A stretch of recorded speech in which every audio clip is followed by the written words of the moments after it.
चल रहा है। देखिए बच्चों, कोरोना महामारी के चलते विद्यालय में शैक्षणिक कार्य में बहुत सारी बाधाएं आ रही हैं। बच्चों तक सूचना पहुंच नहीं पा रही है कि विद्यालय में ऑनलाइन क्लास का भी संचालन किया जा रहा है। तो जो छात्र इसको देख रहे हैं, इस लाइव को देख रहे हैं, वे छात्र अपने अन्य सहपाठी तक यह सूचना पहुंचाएं कि विद्यालय अपने नए सत्र का कार्य प्रारंभ कर चुकी है। विद्यालय से पाठ्य पुस्तक की सामग्री भी दी जा रही हैं। आप घर पे रहकर वीडियो के माध्यम से पढ़ाई करें। जो भी आपकी समस्या होती है उससे आप हमें व्हाट्सएप करें, हम पुनः उसको वीडियो बनाकर आप तक पहुंचाएंगे, उसको समझाने की कोशिश करेंगे।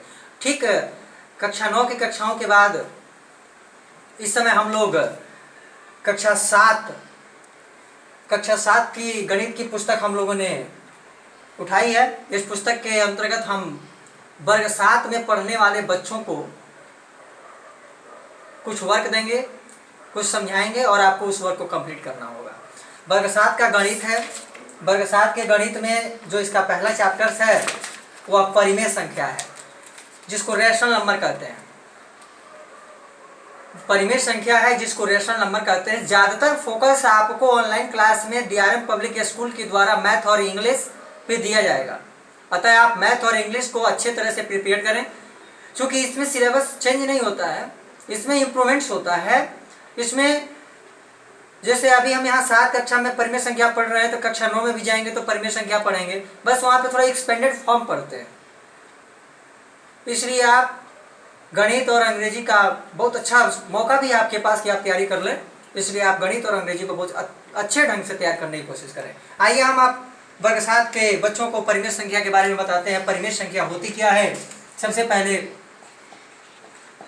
परिमेय संख्या को इंग्लिश में रेशनल नंबर के नाम से जाना जाता है।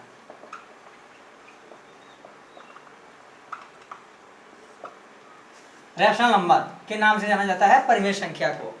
रेशनल नंबर संख्याएं आपने जो पहले वाली कक्षा थी, कक्षा 6 थी आपके लिए जो थी, उस कक्षा में आप लोगों ने संख्याओं के बारे में पढ़ा। सम संख्या, विषम संख्या, भाज्य संख्या, भाज्य संख्या, आप लोगों ने संख्या के बारे में पढ़ा।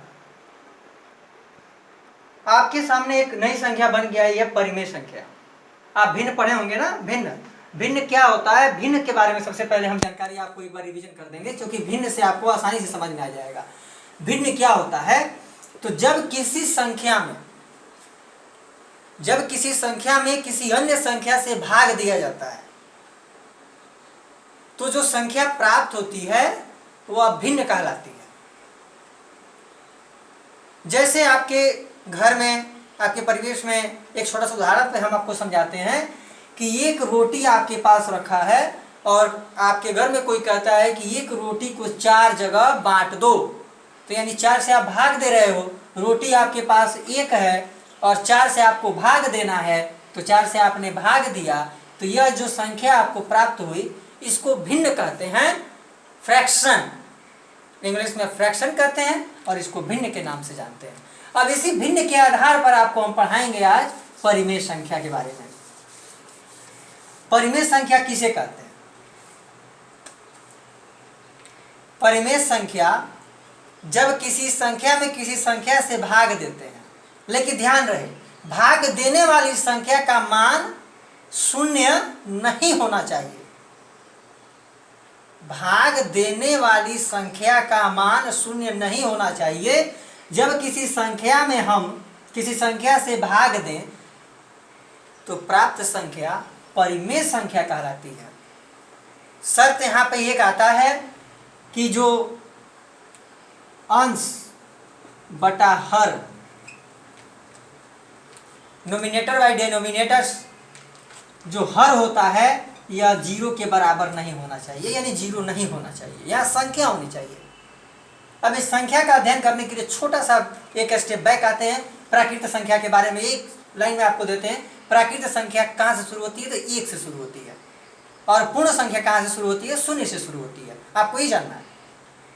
प्राकृत संख्या 1 से शुरू होती है, पूर्ण संख्या 0 से शुरू होती है। तो ये शून्य नहीं होना चाहिए हर का मान। परिमेय संख्या का जो प्रारूप होता है वह हर समय p बटा q के रूप में होता है, ये भी आपको ध्यान देना है। परिमेय संख्या का प्रारूप p बटा q के रूप में होता है, जहां पे q is not equal to 0 होता है, यानी q का जो मान होता है वह 0 के बराबर नहीं होना चाहिए। और p को अंश कहा जाता है और q को हर कहा जाता है, और जब अंश और हर के रूप में कोई संख्या प्राप्त हो तो उसको परिमेय संख्या कहा जाता है। और परिमेय संख्या सदैव आप याद रखें p बाई q के रूप में होती है। आपको कक्षा 7 में भी इसका अध्ययन करना है, कक्षा 9 में भी करना है, कक्षा 10 में जाकर के परिमेय संख्या का अपोजिट आपको वहां पे मिलेगा एक अपरिमेय संख्या, इरेशनल नंबर, आपको उसको भी तैयार करना। इसलिए आप जो भी टॉपिक्स है आप उसको ध्यान दें, ध्यान से पढ़ने की कोशिश करें, समझने की कोशिश करें। आपके चैप्टर्स में, कक्षा 7 के चैप्टर्स में एक एग्जाम्पल्स हम लेके चलते हैं आप लोगों के लिए। एग्जाम्पल्स आपके लिए कहता है, रेशनल नंबर्स में आपके लिए एग्जाम्पल्स कहता है 3/5 के समतुल्य एक परिमेय संख्या ज्ञात करें। प्रश्न है आपका, प्रश्न है 3/5 के समतुल्य एक परिमेय संख्या लिखें। एक परिमेय संख्या लिखें। प्रश्न आपके पास है 3/5 के समतुल्य एक परिमेय संख्या लिखें। हम यहाँ एक नहीं लेंगे, हम यहाँ 3 बनाएंगे, हमको 3 परिमेय संख्या चाहिए। तो सबसे पहले बात आती है समतुल्य क्या है। ध्यान दीजिए, समतुल्य मतलब इसके समान होना चाहिए। इसका जो 3/5 आप देख रहे हो, यानी आप कोई भी संख्या लिखो, जब उसे सिंप्लीफिकेशंस किया जाए, मिनिमाइजेशंस किया जाए, निम्नीकरण किया जाए, तो रिजल्ट 3/5 ही आना चाहिए। तो इसके लिए आप क्या करोगे, सबसे पहले पहली समतुल्य लिखने के लिए, पहली संख्या को आप तैयार करने के लिए 3/5 ले लोगे। ऊपर में 2 से गुणा कर दो, नीचे में 2 से गुणा कर दो। जरूरी नहीं है भाई, जरूरी नहीं है। 2 से यदि ऊपर गुणा होगा तभी नीचे 2 से होगा। सर अपने मन से नहीं लिए, सर यहाँ 3 भी लेंगे, अभी लेंगे 3, यहाँ 2 भी ले लो, नीचे भी 2 होना चाहिए। ये दोनों 2 से कट जाएगा तो वैल्यू 1 हो जाएगी, जो कि इसका रिजल्ट 3/5 हो जाएगा। नो चेंजिंग है। लेकिन यहाँ इसको कैंसिल नहीं करना है, क्योंकि हमें समतुल्य लाना है। तो हमने ऊपर भी 2 से मल्टीप्लाई किया और नीचे भी 2 से मल्टीप्लाई किया। 3 2 जा 6 आया, नीचे 5 2 जा 10 आया। यह आपकी पहली समतुल्य परिमेय संख्या 3/5 की हो गई। दूसरी लिखनी हो, दूसरी संख्या 3/5 गुणे 3/3 कर दिया मैंने। देखिए 3 3 का 9 और 5 3 15 भी कर दिया। तीसरी लिख रहे हैं अब,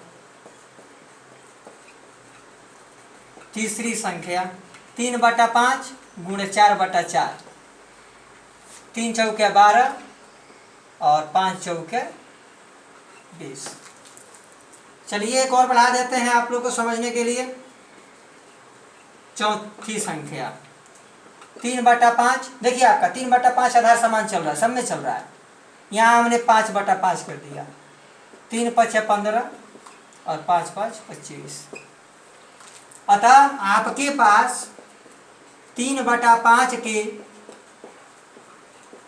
समतुल्य यह संख्याएं हैं 6/10, 9/15, 12/20 और 15/25।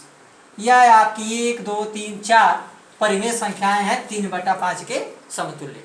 आप इसको कैंसलाइजेशंस करोगे ना तो 3/5 ही आएगा। देखो 2 3 6, 5 दूनी 10 आ गया, 3 3 का 9, 5 3 15। कैंसिल करके देखते जाओ, सब 3/5 की इक्वल आ जाएगा।